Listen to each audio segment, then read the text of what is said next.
That's a lot. So the lifter, I don't know, man. I'm gonna take this one apart. It's the only one like that.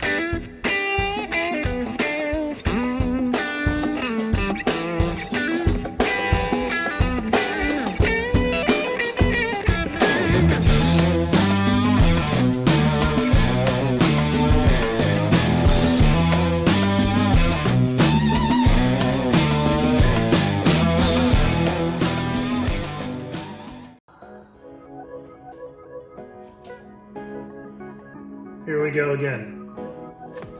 So it's been a while, maybe a few days since I started the video, and I stopped filming because, well, I was a little gutted. My, what do you say? I have a love-hate relationship with my Nissan 300Z LS swap car. I love it when it works, and when it doesn't, I want to burn it. So, as you can see, the motor's out. That's a far cry from where we started, you know?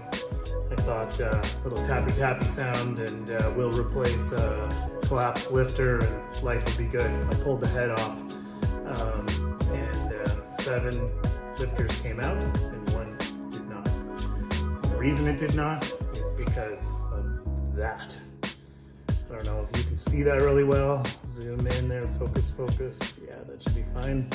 So that is destroyed and that would not come out. And the only way to get that out is to take the rest of the motor apart, which means at least getting the camshaft out. And then you can push it down and it'll fall down into the oil pan and then you can fish it out of there. So, bam. In this car, LS swapped Nissan 300Z, that will not come out of the front of the motor because the radiator's in the way. And even if you remove the radiator, it still won't come out. LS swap, it'll be easy, everybody will love it, woohoo! Yeah, and I do, don't get me wrong, I do. But here I am. So, how do you get an LS motor out of a Nissan 300Z? Great pain. First, the transmission can't slide back in the tunnel because there's not enough room. The bell housing's too big. Second, the motor can't slide forward because the oil pan drops down around the front suspension cross member. For the Mustang guys, that K member. So, what do? Unbolt the exhaust, remove the headers, remove the drive shaft, remove the transmission shift linkage. Pretty much got everything from the bottom of the car. Take all the bolts out of the lower suspension member and let that go. Support the car about 3/4 of the way from between the front and rear tires, up about a good 18 inches in the air. Hook the engine lift to it and pull it out on an extreme angle. Up she comes like that, right out. And get a friend to help lift the tail shaft of the transmission over the bumper. So that's what we did. Now we got it here on the stand. Man, I got parts everywhere. If you can see this place, it's a mess. Now this car is supposed to be going away for winter storage in like a week. So I have a big thrash to do. So as you can see, I have this out. Now I don't know if I can show you, but yeah, right there. There's the lobe. I don't know, you can probably see it's not shiny anymore. That thing, every time she came around, was putting a dent in it. So that camshaft, total trash. We can toss that thing out. This, total trash. Now why did this happen? Well, it's my own fault. I can say that, I'm man enough. So, these are good GM lifters. Nothing wrong with them. Perfect. It's only like maybe a couple thousand kilometers on this motor. Nothing wrong with that. The lifter tray that I bought, however, total trash. I bought a set of lifter trays from Amazon because I built this during the pandemic and running around getting things was, you know how it is. So Amazon lifter trays. Yeah, they said they were GM. I didn't really notice. They didn't have part numbers on them. They're not GM. I don't know where they're from, but they're total shit. And these can twist in those trays, and then that happens. So don't be that guy. So I'm that guy. Will learn from me. So what am I doing? Hopefully, I'm gonna do a little more inspection here on this bottom end, and I'm not gonna find any damage. I'm gonna pull the 3 main caps in the center there and see what the bearings look like on the crank. If everything looks okay, I'm gonna put it back together. I'm gonna clean this thing up really well, put new ones of these, GM brand new ones, and new lifter trays. Put this thing back together, put a new camshaft in it, and new gaskets, and off we go. So, pitter patter, get at her.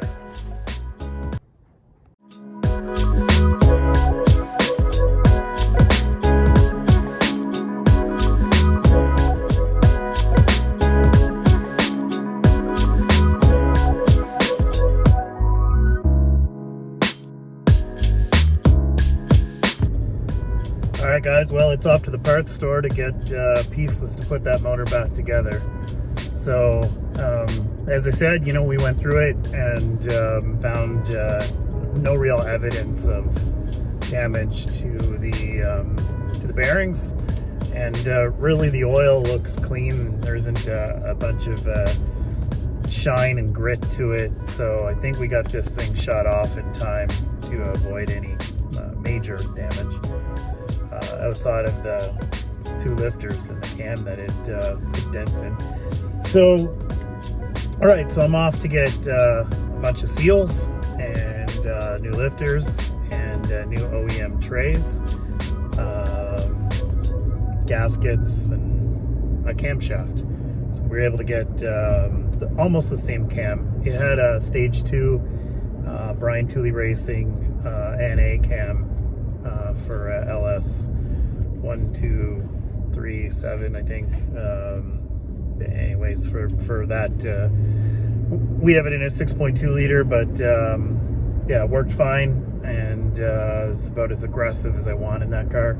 So turns out they have a version 2 of that, which the number is a little bit different, slightly different lift, and just slightly different numbers, but it's almost the same cam. So our friends at Nova Automotive were able to pull those in pretty quickly, and they were able to get the cam pulled in basically almost with like a 2-day turnaround. So thanks, Nova. Super appreciate that. So we'll get all those parts, get them home, and basically start putting the motor back together. Stay tuned. Hey folks, so a little update. Back on the 300Z tonight, just doing a little bit of work in the shop, solo. Yeah, so 300Z,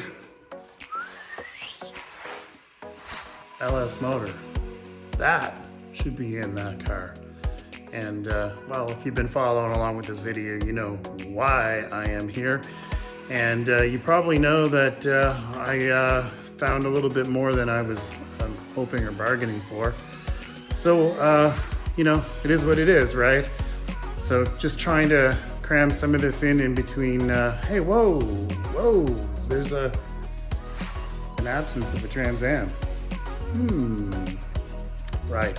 Just trying to cram this in while the Trans Am's off at Wayne's Hot Rods getting painted. So it's been exciting. That's been the last couple days of my life, really the last probably 3 days, has been heavily involved with you know, kind of moving that part of the project along in whatever spare time I have left. So here it is. It's dark outside, and you know, I'm just spending my Saturday night cleaning. Let me show you. All right, well, there's the block, and it's definitely apart. Yippers. Right now I have the cam put back in it. Timing chain assembly just kind of sitting there because Jason's going to come and help me time this. I do know. All right, guys, little update. So this project definitely unfolded into a bigger mess than I guess originally anticipated. So Jay and I are here. As you can see, there's an absence of a Trans Am. Damn, where'd it go? Oh, you're ready. Where am There it goes. Ready. So the Trans Am's off to paint at the kind folks from Wayne's Hot Rods and Customs. They have it, it's in their hands, and we're using the opportunity of the floor space to do that. Look at all that crap on the floor. So those are all the pieces that need to go back in. This isn't turning around. My camera's not working today. All the parts that gotta go in there. So yeah, that's what Solly and I are gonna work on. What did we learn? We learned not to use cheap ass pieces from Amazon. Cheap stuff costs you. Don't use Amazon parts.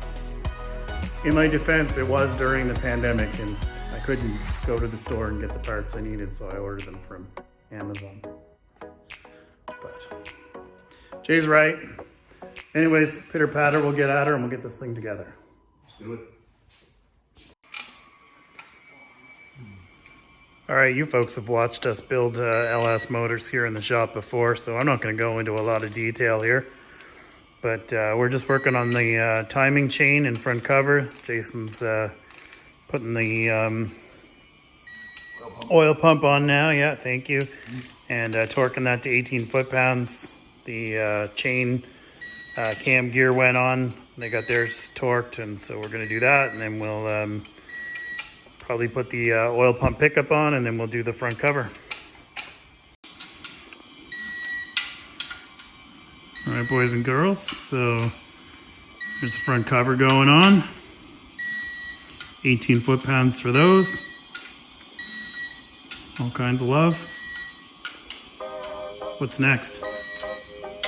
You crank pull if you want. Yeah, let's do the crank pulley next. Always make sure that this is level. You're gonna have a leak as it moves. That's why we have a trailer here. Come across the bottom. $500 The amount of LSs we put together, we ought to probably buy the alignment tool, eh? I got one, it's right here. Yeah. You know what I mean. All right, so as you can see, we got the crank pulley on.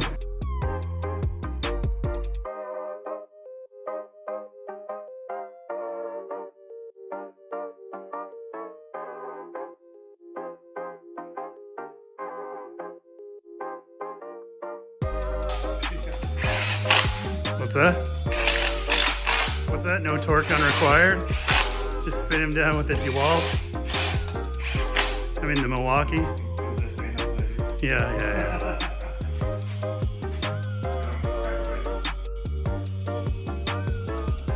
76 degrees, yeah. All right, YouTube land, so 22 foot-pounds. You go all the way around. And then you do 76 degrees. It's a 2-step increment. After 76 degrees, it's an additional 34 degrees.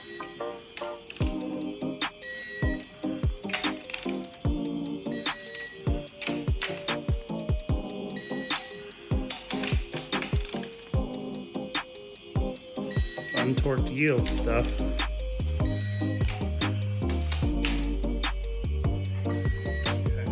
Okay. 34, man. Yep.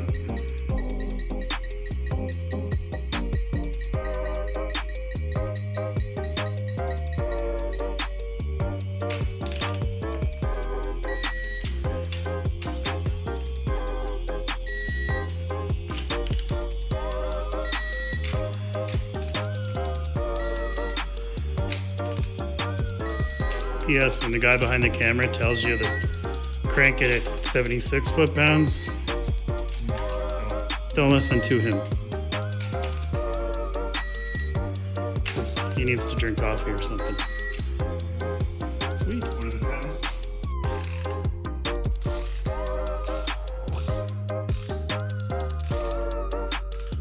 Well, boys and girls, we're just about done here for today anyways.